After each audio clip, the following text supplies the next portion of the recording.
Good news mga kabayan! Welcome to our grand opening dito sa Nesto Department Store, dito lang sa Villaggio Mall, Bata. At syempre, samahan niyo ako sa mga bago nating koleksyon. Tara na, ipapakita ko sa inyo. Let's go! At marami tayong mga bagong koleksyon dahil taglamig na.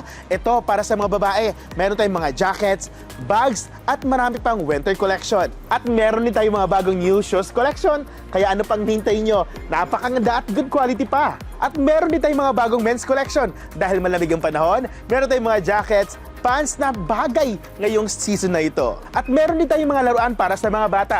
Kaya mami and daddy, tara na i-shop niyo na ang inyong mga anak dahil marami tayong iba't ibang klaseng disenyo ng mga laruan. At meron din tayong electronic items para sa babae at lalaki. At syempre, ang mga gamit sa kusina. At marami pang iba. Ang Nesto Department Store Villaggio Mall, Bata ay magbubukas na simula bukas, November 27, alas 11 ng umaga. Kaya ano pang hinihintay nyo? Tara na, shop more and save more!